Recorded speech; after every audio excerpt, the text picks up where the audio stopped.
And now I have the pleasure to present our speakers of the day. Sharon Leon has been attending the Metaphysical Chapel of Life since December 2024 and became a chapel member in May 2025.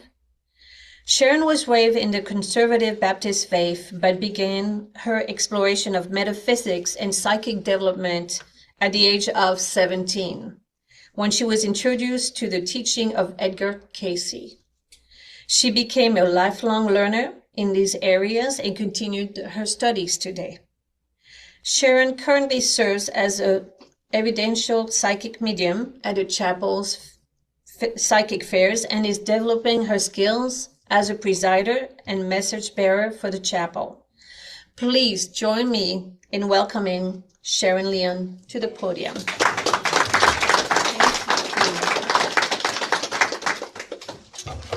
Well, thank you so much. Good morning. Good morning. It's great to be here with you today. Yesterday, I got to enjoy a nice Valentine's Day with my husband and my grandsons and daughter, and I hope you all enjoyed yours too. I thought it might be appropriate to continue my celebration of Valentine's Day with you by discussing the history of Valentine's Day and the word behind the holiday, love. Valentine's Day has always been a special holiday for me. We all have similar childhood memories of the conversation hearts, the choosing the right card for our friends at school and our family, and then, the excitement of seeing those cards accumulate there in those little things our teachers had us make, and then the final opening of the cards and reading the special messages. And then as we grow and evolve, our memories and expectations continue to change as well. In adulthood, the memories may include moments when a special someone exchanges heartfelt messages in a Valentine and you reciprocate. There might be flowers and chocolates and in a beautiful box and loving conversations over a special dinner, all of those things. In my case, my husband and I got married on Valentine's Day. Happy anniversary. Thank you.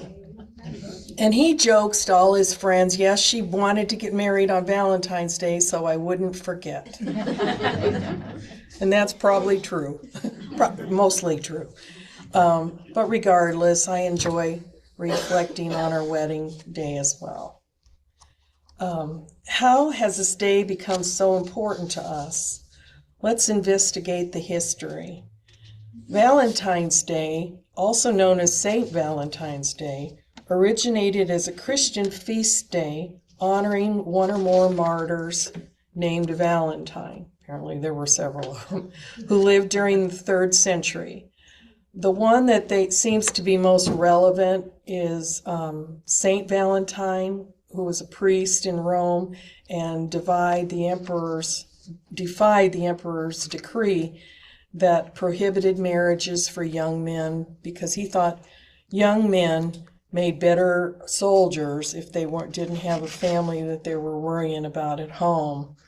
But Valentine, the priest, continued to perform secret marriages for couples in love, which led to his ultimate arrest and execution. Yes. Some historians believe that Valentine's Day may have evolved from Lupercalia, an ancient Roman festival which was celebrated in mid-February. The festival included fertility rites and pairing of women and men through a lottery system. Sometime in the late 5th century, Pope Gelasius I is said to have replaced it with the Feast of Saint Valentine. Then in the 14th and 15th centuries, which was a time of courtly love, the association of Valentine's Day added a romantic love to it, and it became popular. It was a time for couples to express their love through gifts, of flowers and handwritten notes, and those notes became known as Valentines. By the 15th century, the practice was widespread in England, and the symbols of hearts, doves, and Cupid became representations of love. Now, today's Valentine's Day is quite commercialized and popular in many countries around the world. While it still has its roots in romantic love, it's expanded to include expressions of affection among family and friends, and I value that expansion because it's enabled me to give just a simple Valentine Day to my Valentine to my coworkers and my grandsons and all the people in my life to express my appreciation. So that is nice for me. But as you can see, Valentine's Day is a complex holiday with a rich history that includes Christian martyrdom, ancient Roman traditions, and cultural practices surrounding love and affection. As most of you know, I have long been interested in the teachings of Edgar Cayce, who was known as the Sleeping Prophet. Mr. Cayce was a gifted seer that had the ability to put himself into a sleep-like state by laying on a couch, closing his eyes, folding his hands over his stomach. And in this state, he was able to place his mind in contact with all time and space, the universal consciousness, also known as the superconscious mind. His statements during this state were transcribed by his secretary, Gladys Davis, and are categorized and available to anyone that wants to go read them at the Association of Research and Enlightenment in Virginia Beach. In considering the topic for today's discussion, I wanted to look at what Edgar Cayce had to say about love. Edgar Cayce's readings mention love in over 3,000 documents. During his reading and personal conversations, he was often asked questions about love, expressions of love, love of material things, finding love, working with the spirit of love, and love as a guiding principle and the answer to everything. So it sounds like we're asking the same questions today that were asked in that time. Edgar Cayce passed away, I think it was in 1945. Mr. Cayce spoke of love as a governing principle behind human enlightenment. He said to use the forces of love to recognize our true nature in one another as beings of light and love. He spoke of universal love being necessary for unity of purpose and desire. We could use a little bit of that right now for individuals and as group consciousness. Through his visions, he determined that finding love means finding self. Finding love, being the vessel for others, finding love means being the vessel for others to find love within themselves. Mr. Cayce believed that when we find ourselves in oneness with the whole, we find ourselves united with the universal consciousness, universal truth, and universal love of the divine. So when we find ourselves in oneness with the whole, we find ourselves united in all of these other things. If we are oneness with the whole and part of the universal consciousness, it is understandable that, this is a quote of his, that what is given is returned. Mr. Cayce believed it's a reciprocal world. What you give is returned to you. He quoted in reading 1158:9, "It has ever been and is, even in materiality, a reciprocal world. If you will be my people, I will be thy God." Jeremiah 32:38. If ye would know good, do good. If ye would have life, give life. If ye would know Jesus, the Christ, then be like him.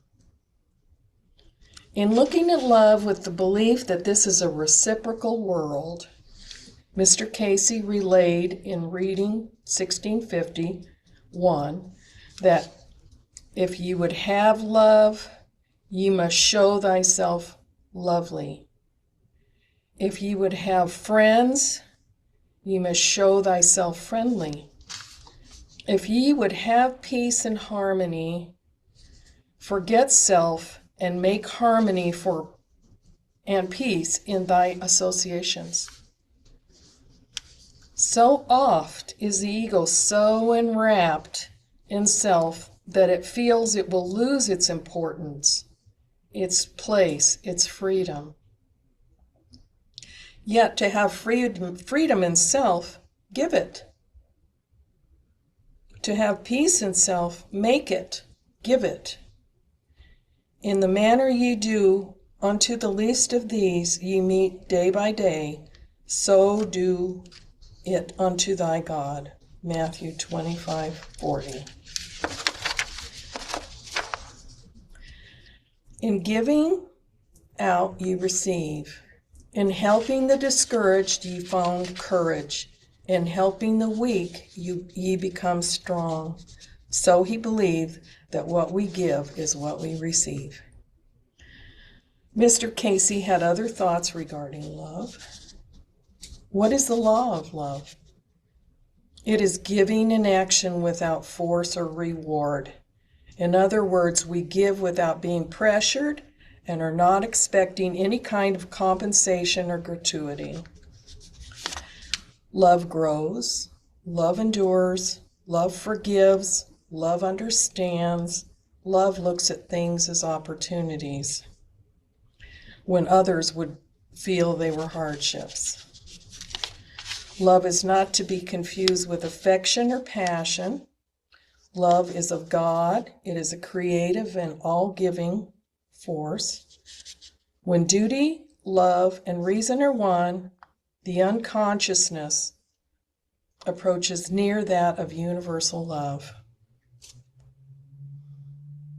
It is our hope that man might be one with the universal love, and Mr. Cayce told us it's possible. Let love be without possession, but in the manner God gave. Love one another, even as I have loved you. To live love is to be loved. Sometimes in giving love, we really don't know the impact we have on others.